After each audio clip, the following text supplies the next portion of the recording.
Assalamualaikum warahmatullahi wabarakatuh. Hai rekan-rekan psikologi.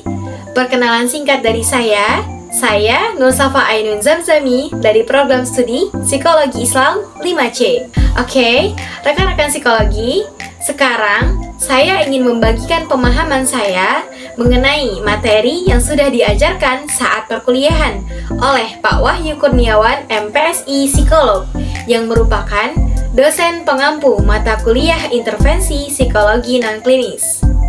Yuk simak video ini.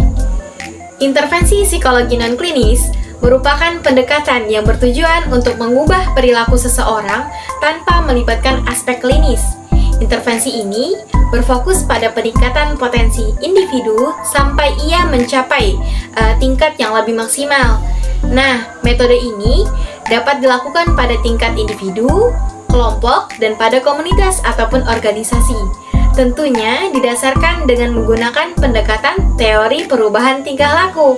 Intervensi psikologi non-klinis ini biasanya dilakukan oleh seorang psikolog non-klinis yang dapat memberikan layanan pencegahan dan intervensi dini bagi individu yang beresiko tinggi mengalami masalah pada kesehatan mentalnya.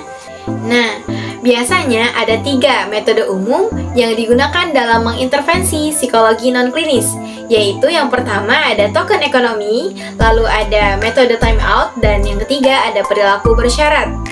Hal yang pertama yaitu yang akan kita bahas adalah yang pertama, token ekonomi. Token ekonomi merupakan program perilaku di mana individu ini dapat memperoleh token atau penanda untuk berbagai perilaku yang diinginkannya, dan biasanya dapat menukar token yang didapatkannya itu dengan penguat cadangan. Nah, biasanya hal ini bisa berupa benda, makanan, atau hal yang sejenisnya yang masih merupakan keinginan dari individu ataupun anak tersebut. Token ekonomi ini biasanya berbentuk checklist, bintang, atau emoji senyum, bisa dengan pujian dan hal yang sebagainya. Dan diharapkan melalui metode token ekonomi ini dapat menjadi sumber motivasi yang kuat bagi anak ataupun individu itu untuk terus belajar, karena memberikan informasi mengenai seberapa besar sih penguasaan anak terhadap tugas yang membuat perasaan kompetensinya itu meningkat. Yang kedua, metode time out. Nah, metode ini adalah metode yang mungkin rekan-rekan pernah mendengarnya dan juga terkhususnya untuk saya, yaitu metode ini untuk mendisiplinkan anak agar mendapatkan penguatan positif.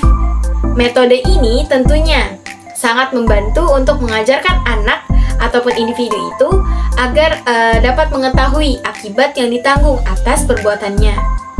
Pemberian metode time out ini dapat diartikan sebagai teguran atau hukuman secara halus kepada anak ataupun kepada seseorang individu dengan memberikan kesempatan waktu atau kesempatan kepada ia untuk mengambil nafas sejenak, lalu menenangkan dirinya sendiri, kemudian untuk belajar agar ia bisa belajar untuk mengintrospeksi dirinya sendiri atas kesalahan yang telah dilakukannya, serta memberikan pembelajaran kepada anak ataupun individu itu untuk mengontrol dirinya sendiri, maksudnya mengontrol emosi dirinya sendiri.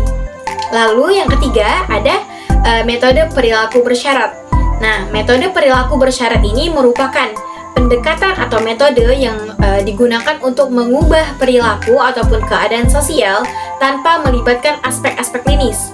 Nah, metode ini melibatkan pemberian stimulus ataupun konsekuensi yang terkait dengan perilaku yang diinginkan sang anak ataupun individu itu, sehingga anak ataupun individu itu akan belajar bagaimana cara mengaitkan perilaku tersebut dengan hasil yang diinginkannya.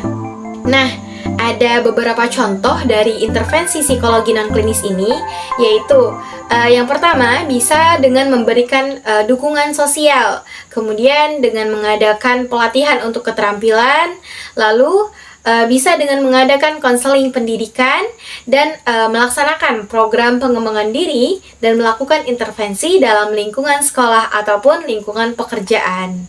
Oke, nah kira-kira itulah penjelasan singkat dari saya tentang materi intervensi psikologi non klinis. Saya minta maaf atas kurangnya pemahaman saya. Terima kasih untuk teman-teman ataupun rekan-rekan semuanya yang telah menyimak video ini. Kurang lebihnya saya mohon maaf.